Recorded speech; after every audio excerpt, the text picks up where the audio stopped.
Welcome to Tranquil Teller.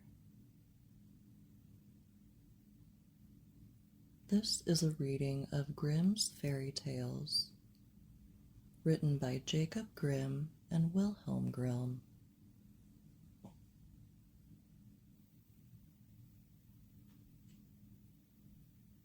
The Golden Bird. A certain king had a beautiful garden, and in the garden stood a tree which bore golden apples. These apples were always counted, and about the time when they began to grow ripe, it was found that every night one of them was gone. The king became very angry at this and ordered the gardener to keep watch all night under the tree. The gardener set his oldest son to watch, but about 12 o'clock he fell asleep, and in the morning another of the apples was missing. Then the second son was ordered to watch, and at midnight he too fell asleep, and in the morning another apple was gone. Then the third son offered to keep watch, but the gardener at first would not let him, for fear some harm should come to him. However, at last he consented, and the young man laid himself under the tree to watch.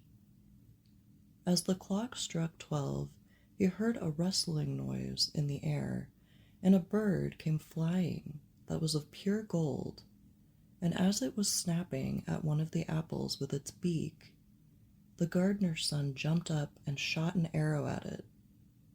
But the arrow did the bird no harm, only it dropped a golden feather from its tail, and then flew away.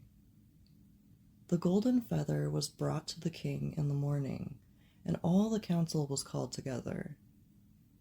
Everyone agreed that it was worth more than all the wealth of the kingdom, but the king said, "One feather is of no use to me.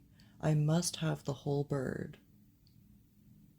Then the gardener's eldest son set out and thought to find the golden bird very easily. And when he had gone but a little way, he came to a wood, and by the side of the wood he saw a fox sitting. So he took his bow and made ready to shoot at it. Then the fox said, "Do not shoot me, for I will give you good counsel. I know what your business is, and that you want to find the golden bird. You will reach a village in the evening, and when you get there, you will see two inns opposite to each other, one of which is very pleasant and beautiful to look at. Go not in there, but rest for the night in the other, though it may appear to you to be very poor and mean." But the son thought to himself, "What can such a beast as this know about the matter?" So he shot his arrow at the fox, but he missed it, and it set up its tail above its back and ran into the wood. Then he went his way, and in the evening came to the village where the two inns were. And in one of these were people singing, and dancing and feasting. But the other looked very dirty and poor. "I should be very silly," he said, "if I went to that shabby house and left this charming place." So he went into the smart house, and ate and drank at his ease, and forgot the bird, and his country too.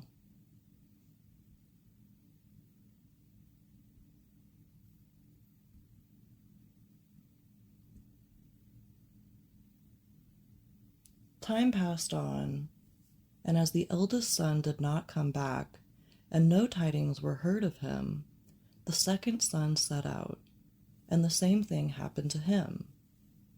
He met the fox, who gave him the good advice, but when he came to the two inns, his eldest brother was standing at the window where the merrymaking was, and called to him to come in. And he could not withstand the temptation, but went in, and forgot the golden bird, and his country in the same manner.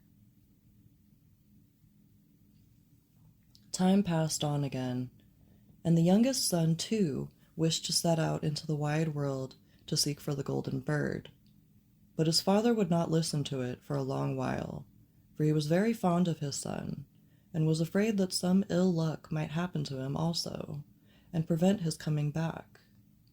However, at last it was agreed he should go, for he would not rest at home, and as he came to the wood, he met the fox, and heard the same good counsel. But he was thankful to the fox, and did not attempt his life as his brothers had done. So the fox said, "Sit upon my tail, and you will travel faster." So he sat down, and the fox began to run, and away they went over stock and stone, so quick that their hair whistled in the wind.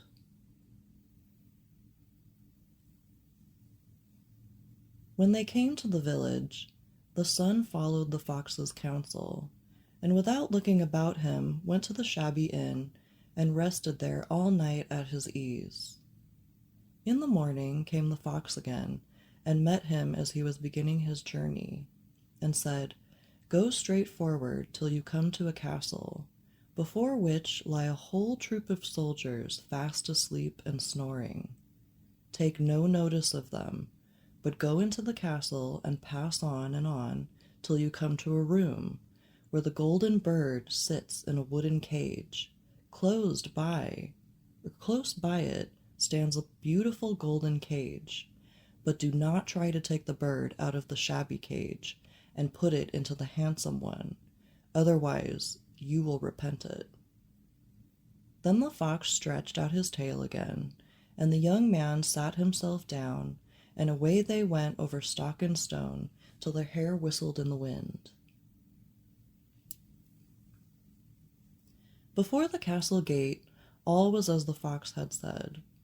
So the son went in and found the chamber where the golden bird hung in a wooden cage, and below stood the golden cage, and the 3 golden apples that had been lost were lying close by it. Then thought he to himself, "It will be a very droll thing to bring away such a fine bird in the shabby cage." So he opened the door and took hold of it and put it into the golden cage. But the bird set up such a loud scream that all the soldiers awoke, and they took him prisoner and carried him before the king. The next morning the court sat to judge him, and when all was heard, it sentenced him to die, unless he should bring the king the golden horse, which could run as swiftly as the wind. And if he did this, he was to have the golden bird given him for his own.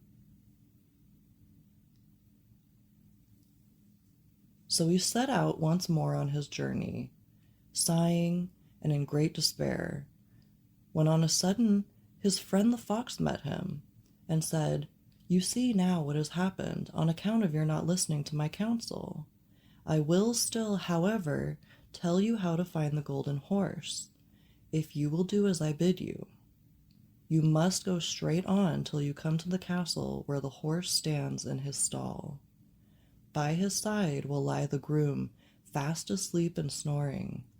Take away the horse quietly, but be sure to put the old leathern saddle upon him, and not the golden one that is close by it."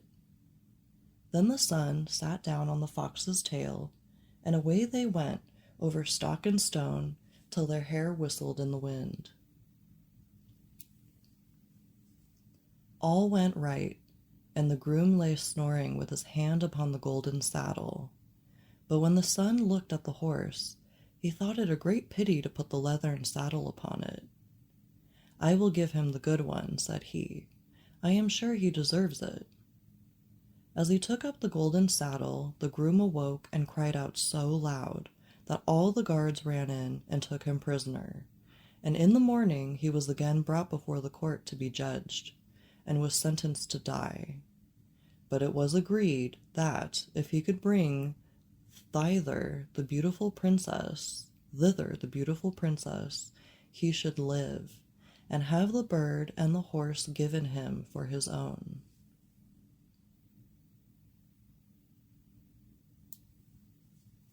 Then he went his way very sorrowful, but the old fox came and said, "Why did you not listen to me?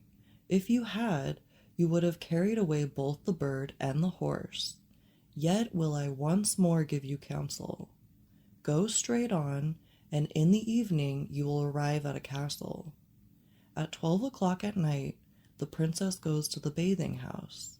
Go up to her and give her a kiss, and she will let you lead her away. But take care you do not suffer her to go, and take leave of her father and mother. Then the fox stretched out his tail, and so away they went, over stock and stone, till their hair whistled again.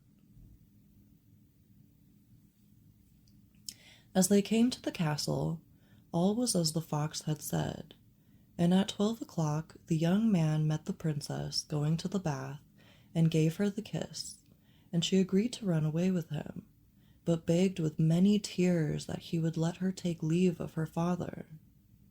At first he refused, but she wept still more and more, and fell at his feet, till at last he consented.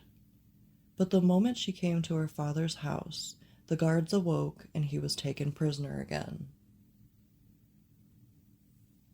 Then he was brought before the king, and the king said, "You shall never have my daughter, unless in 8 days you dig away the hill that stops the view from my window."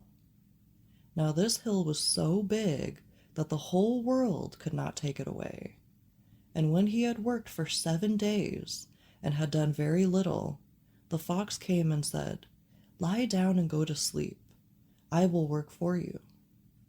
And in the morning he awoke, and the hill was gone. So he went merrily to the king, and told him that now that it was removed, he must give him the princess. Then the king was obliged to keep his word, and away went the young man and the princess. And the fox came and said to him, "We will have all three, the princess, the horse, and the bird."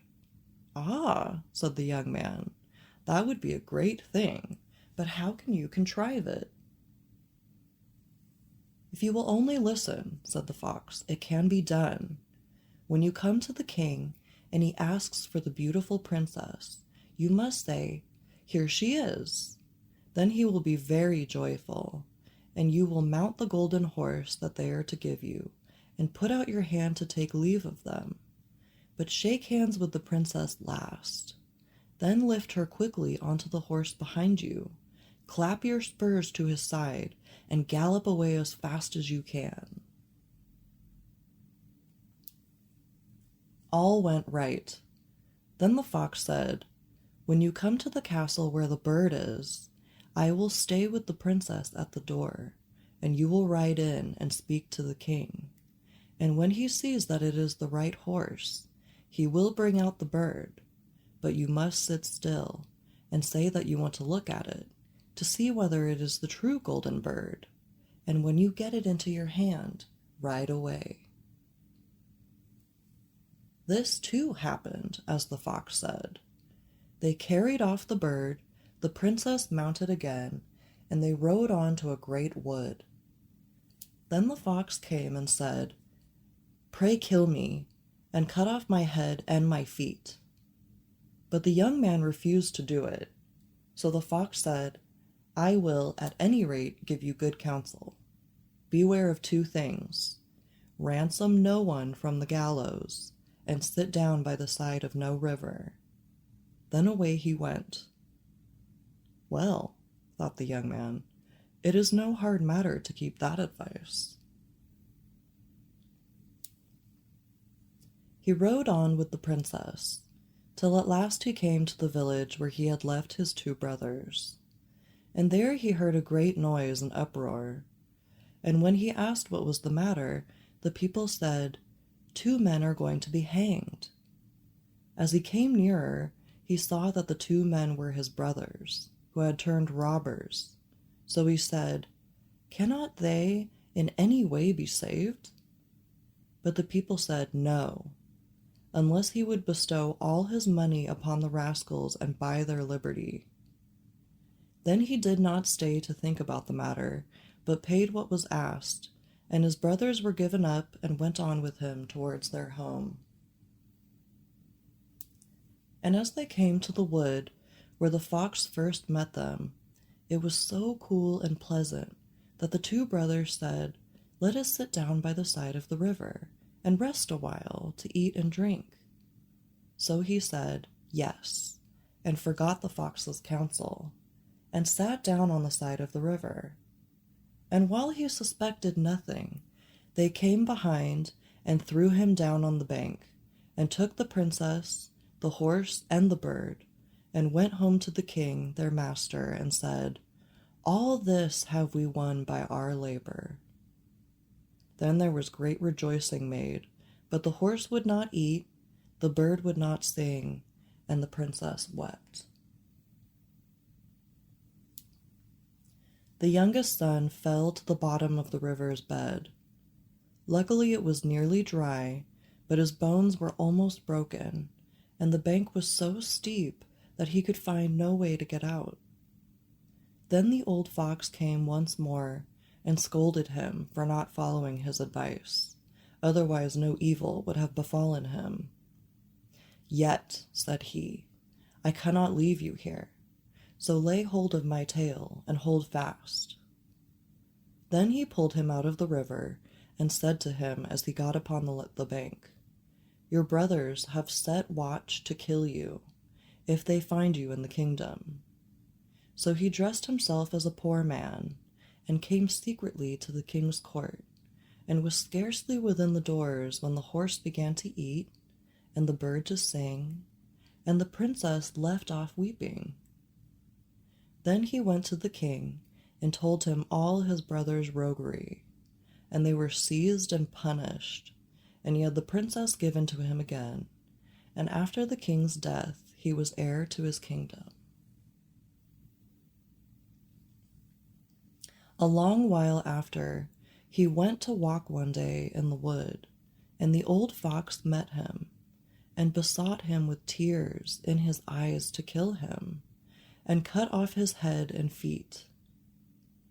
And at last he did so, and in a moment the fox was changed into a man, and turned out to be the brother of the princess, who had been lost a great many, many years. Thank you for listening.